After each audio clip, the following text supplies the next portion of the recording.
Well, Margaret, yeah, I too am happy to speak today. Euro 50 Day, I wish I was jumping with joy and celebrating, but unfortunately I'm not. As a campaigner at Buccalow back in '73, or Farrow, I campaigned, yes, looking for a yes vote and supported it.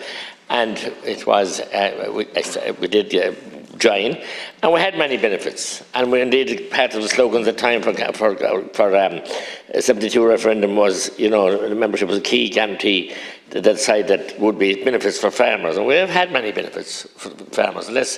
I wouldn't deny that, I couldn't deny that. And many other areas as well. But fishing, for instance, has been completely decimated. Our sugar beet industry has been disappeared. And we're under enormous threat now with the whole green agenda, and been pushed by Europe as well. And the attack on farmers, which I raised here today, is appalling also. But I'd just like to say that, you know, when it came to the so-called bailout, when we ran into financial difficulties, I lost an awful lot of respect for our European so-called friends. With friends like those, who needs enemies? They actually forced the government here to, and I was backbencher sitting over there where you are, up the back, Minister, you're down the front, I was never down there, but and I voted for the bank guarantee, which is the biggest political mistake I ever made in my own life, because we were under pressure. I remember discussions that day with the late Brian Lennon and now Finance Minister Mattie McGrath, and we did our best.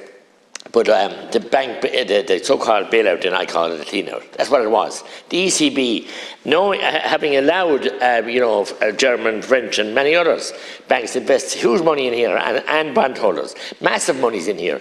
They abandoned us, and they forced us to bail them out, even though they had their own insurance policies, and they were never touched. So they left them all the way to the bank, literally, and we're picking up the pieces. As I said, that has been a costly experience. With the fact now that we have diminished our rights over there. So many years we go over and we seem to be the lapdogs, do all the things that are needed, that are good. Yes, sir.